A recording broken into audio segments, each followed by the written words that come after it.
Communicable disease பொறுத்த வரைக்கும் தெரிஞ்சுக்க வேண்டிய விஷயம் என்ன அப்படின்னா, கம்யூனிகபிள் டிசீஸ் பொறுத்த வரைக்கும் நம்ம நார்மலாக மற்ற கண்டிஷன் மற்ற ஜென்ரல் மெடிசன்லையோ இல்லை ஆர்த்தோலையோ நியூரோலையோ எழுதுகிற மாதிரி நம்ம இதில் வந்து எழுத முடியாது.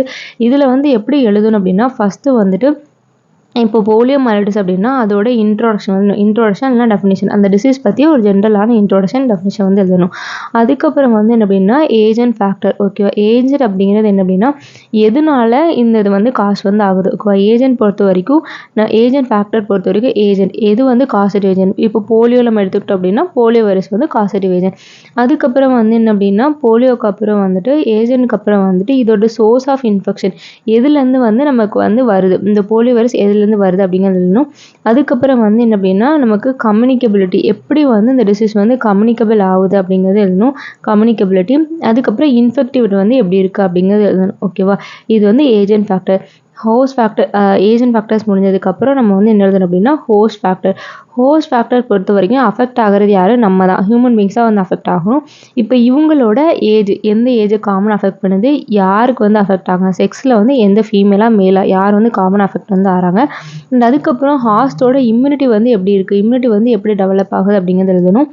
அண்ட் அதுக்கப்புறம் வந்து என்ன அப்படின்னா ஹாஸ்டோட இம்யூனிட்டி வந்துட்டு எப்படி டெவலப் ஆகுது, அதுக்கப்புறம் ஹாஸ்டோட நியூட்ரிஷனுக்கும் இதுக்கும் சம்மந்தம் இருக்கா அப்படிங்கிறத நம்ம வந்து எழுதணும். ஓகேவா, ஃபஸ்ட்டு இன்ட்ரோடக்ஷன் எழுதணும், ஏஜ் எழுதணும், அதுக்கப்புறம் ஹாஸ்ட் வந்து எழுதணும்.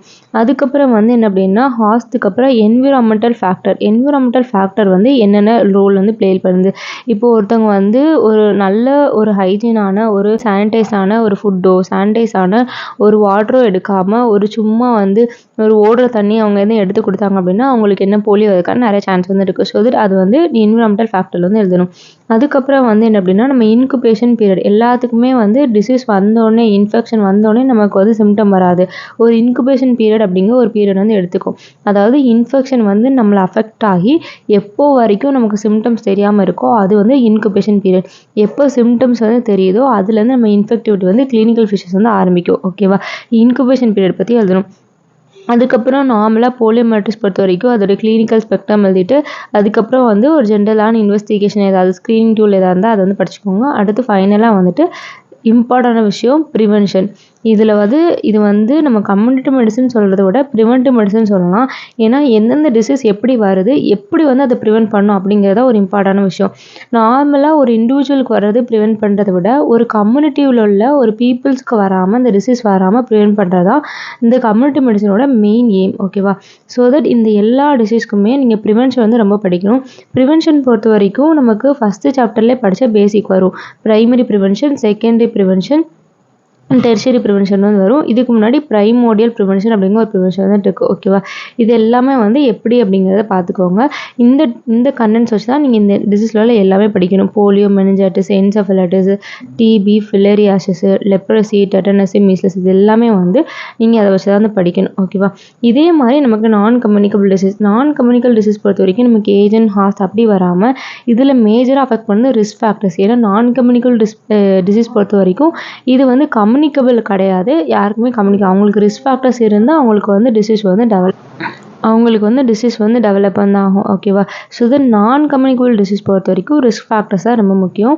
இதில் எந்தெந்த நான் கம்யூனிகபிள் டிசீஸ் கொடுத்துருக்காங்க அப்படிங்கிறத பார்த்துக்கோங்க, இது வந்து படிச்சுக்கோங்க. ஓகேவா, அண்ட் அதுக்கப்புறம் வந்து சாப்டர் கே வந்து நியூட்ரிஷன் பொறுத்த வரைக்கும் நமக்கு வந்து என்னென்ன நியூட்ரிஷன்லாம் நமக்கு தேவைப்படும். நார்மலாக வந்து micro nutrients, macro nutrients, carbohydrates எவ்வளவு, ப்ரோட்டீன்ஸ் எவ்வளவு, அதுக்கப்புறம் மினரல்ஸ் எவ்வளவு தேவைப்படும். அதுக்கப்புறம் வந்துட்டு என்ன அப்படின்னா நமக்கு வந்துட்டு நார்மலாக அயன்ஸ் அந்த மாதிரி வந்துட்டு என்னென்ன அமௌண்ட் வந்து நமக்கு தேவைப்படும், என்னென்ன ஃபுட்டில் சோர்ஸஸ் வந்துட்டு இருக்குது அப்படின்னு பார்த்துக்கோங்க. அதுக்கப்புறம் இதில் இருக்கிறது எல்லாமே வந்து என்ன அப்படின்னா நமக்கு வந்து என்ன அப்படின்னா டிசீஸ் பற்றி ஒன்று. இது வந்து ப்ரோட்டீன் எனர்ஜி மால் நியூட்ரிஷன் அப்படிங்கன்னா இதில் வந்து குவாஷியோக்கர் அண்ட் மெராஸ்மஸ் வந்து வரும். ப்ரோட்டீன் அண்ட் எனர்ஜி டிஃபிஷியன்சினால சைல்டுக்கு என்னென்ன மாதிரி கிளினிக்கல் மேனிஃபெஸ்டேஷன் வரும், அதை வந்து எப்படி ப்ரிவென்ட் பண்ணுவோம். அடுத்து அனிமியா பொறுத்த வரைக்கும் நமக்கு தெரியும் அயன் டிஃபிஷியன்சினால வந்து வருது. அதில் வந்து அதுக்கப்புறம் விட்டமின் டிஃபிஷியன்சி பொறுத்த வரைக்கும் ஒவ்வொரு விட்டமினுமே டிஃபிஷியன்சினால, விட்டமின் ஏ டிஃபிஷியன்சினால நமக்கு பிளைட்னஸ் வரலாம், ஜெராப்தால்மியா வரலாம். இந்த மாதிரி ஒவ்வொரு விட்டமின் பற்றி நம்ம வந்து படிக்கணும். ஓகேவா, அதுக்கப்புறம் வந்து என்ன அப்படின்னா மினரல்ஸ் வந்து டெஃபிஷியன்சினால நமக்கு என்னென்ன டிசபிலிட்டி வந்து வருது, அதுக்கப்புறம் என்னென்ன நியூட்ரிஷன் ப்ரோக்ராம் வந்துட்டுருக்கு. இப்போ ஒருத்தவங்களுக்கு வந்து நியூட்ரிஷன் வந்து ஒழுங்கா போய் சப்ளை பண்ணணும் அப்படிங்கிறதுக்காக நம்ம நியூட்ரிஷன் ப்ரோக்ராம் வந்து வருது. அது வந்து என்னென்னு படிச்சுக்கோங்க. அடுத்து பேலன்ஸ் டயட்னா என்ன? பேலன்ஸ் டயட்னா என்ன? எவ்வளோ அமௌண்ட் ஆஃப் நியூட்ரிஷன் நம்ம வந்து எடுத்துக்கணும் டெய்லியும். அண்ட் அதுக்கப்புறம் லாக்டேஷனுக்கும், ப்ரெக்னன்சிக்கும், சைல்டுக்கும் இந்த பேலன்ஸ் டயட் வந்து சேஞ்ச் ஆகும். ஓகேவா? அது பார்த்துக்கோங்க. அதுக்கப்புறம் நியூட்ரிஷன் ரெக்யர்மெண்ட் எவ்வளோ வந்து நியூட்ரிஷன் ரெக்யர்மெண்ட் இருக்குது. அதுக்கப்புறம் source and food alteration. Food adulteration அப்படிங்கிறது என்ன அப்படின்னா, நார்மலாக நம்ம கடையிலேருந்து ஒரு ஃபுட்டு வாங்குகிறோம் அப்படின்னா, அந்த ஃபுட்டோ இல்லைனா அந்த ஃபுட்டோ ப்ராடக்ட்டோ ஏதோ ஒன்று அதுக்குள்ளே வந்து என்ன பண்ணியிருப்பாங்க அப்படின்னா, அதோட வெயிட்டை இன்க்ரீஸ் பண்ணுறதுக்காகவும் அண்ட் அதுக்கப்புறம் அதோட குவாலிட்டி கம்மியாக இருக்கிறதுக்காகவும் என்ன பண்ணுவாங்க அப்படின்னா, நமக்கு வந்துட்டு அது கூட சேர்ந்து அதே மாதிரி சிமிலராக இருக்கிற உள்ள சப்ஸ்டன்ஸ் வந்து ஆட் பண்ணிடுவாங்க. இதுக்கு பெஸ்ட் எக்ஸாம்பிள் வந்து என்ன அப்படின்னா, நமக்கு பெப்பர். ஓகேவா? இப்போ நம்ம பெப்பர் வந்து கடையிலேருந்து ஒரு பாக்கெட் வாங்குறோம் அப்படின்னா, அது கூட சேர்ந்து நமக்கு பப்பாயா சீடுமே நமக்கு சிமிலராக இருக்கும். பப்பாயா சீடும் பெப்பரும் வந்து ஒரே மாதிரி தான் இருக்கும். ஸோ தட் இது ரெண்டுமே இது வந்து ஆட் வந்து பண்ணிடுவாங்க. ஓகேவா? இதுதான் வந்து ஃபுட் அடல்ட்ரேஷன். இந்த ஃபுட் அடல்ட்ரேஷனை வந்துட்டு டிக்ரீஸ் பண்ணுறதுக்காக நமக்கு என்னென்ன ஸ்டாண்டர்ட்ஸ்லாம் இருக்குது அப்படிங்கிறத பார்த்துக்கோங்க. ஓகேவா? அதுக்கப்புறம் வந்து என்ன அப்படின்னா, ஹெல்த் எஜுகேஷன் பொறுத்த வரைக்கும் இப்போ ஒருத்தவங்களுக்கு வந்து நம்ம ஹெல்த் எஜுகேஷன் வந்து கொடுக்குறோம் அப்படின்னா, அந்த ஹெல்த் எஜுகேஷனுக்கு நமக்கு கம்யூனிகேஷன் ரொம்ப முக்கியம். நம்ம நல்லா கம்யூனிகேட் பண்ணால் தான் அவங்களுக்கு புரியும். அவங்களும் சொல்கிற மாதிரி நம்ம வந்து சொல்லணும். இதே நமக்கு தெரிஞ்ச மாதிரி நம்ம சொன்னா அவங்களுக்கு வந்து புரியாதுல்ல. ஸோ தட் ஹெல்த் எஜுகேஷன் வந்து எப்படி பண்ணணும் அப்படிங்கிறத பார்க்கணும். மெத்தட்ஸ் ஆஃப் கம்யூனிகேஷன் என்னென்ன டைப்ஸ் ஆஃப் கம்யூனிகேஷன் இருக்குது. அண்ட் அதுக்கப்புறம் வந்து என்ன அப்படின்னா, நமக்கு வந்து இண்டிவிஜுவலாக எப்படி கம்யூனிகேட் பண்ணணும், ஒரு குரூப்புக்குன்னா அது என்ன மாதிரி மெத்தட் வந்து யூஸ் பண்ணணும், எல்லாம் வந்து மாஸ் கம்யூனிகேஷனா என்ன அப்படிங்கிறத பார்க்கணும். அடுத்து ஹெல்த் எஜுகேஷனோட ரோல் என்ன, ரீஹாபிலிட்டேஷன் சர்வீஸில் வந்து ஹெல்த் எஜுகேஷன் ரோல் வந்து என்ன. ஏவி எய்ட்ஸ் அப்படின்னா ஆடியோ விஷுவல் எய்ட்ஸ். இப்போது நம்ம ஒரு படம் பார்க்கோம் அப்படின்னா அதில் என்ன விஷுவலும் தெரியும், ஆடியோவும் கேட்கும். அதே தான் இதுலேயும் ஆடியோ விஷுவல் எய்ட்ஸ் யூஸ் பண்ணி வந்து பண்ணலாம். அப்புறம் ஹெல்த் எஜுகேஷன் ப்ரோக்ராமுக்கு பிளானிங் எந்த மாதிரி பண்ணணும் அப்படிங்கிறத வந்து படிக்கணும். ஓகேவா? அண்ட் அதுக்கப்புறம் சாப்டர் எம் வந்து கம்யூனிட்டி லீடர்ஸ். இந்த கம்யூனிட்டி லீடர்ஸ் வந்து புக்கில் வந்து கிடையாது, பிபிடி ரெஃபர் பண்ணி தான் நானுமே வந்து படித்தேன். So that role of community leaders and health profession, health எஜுகேஷனில் இவங்களோட ரோல்ஸ் என்ன. இப்போ ஒரு கம்யூனிட்டியில் ஒரு லீடர் இருக்காங்க அப்படின்னா, அவங்க சொல்கிறத மோஸ்ட்லி எல்லோரும் கேட்பாங்க. நார்மலாக போய் சொல்கிறத விட அவங்க சொல்கிறது கேட்பாங்க. ஸோ தட் அவங்களோட ரோல் என்ன, இந்த ஹெல்த் எஜுகேஷனில் அவங்களோட ரோல் என்ன அப்படிங்கிறது வந்து இந்த சாப்டர் எம். அதுக்கப்புறம் ஃபைன் வந்துட்டு இருக்கு. என் பொறுத்த வரைக்கும் ஆல்ரெடி பார்த்துட்டோம், இன்டர்நேஷ்னல் ஹெல்த் ஏஜென்சி. ஓகேவா?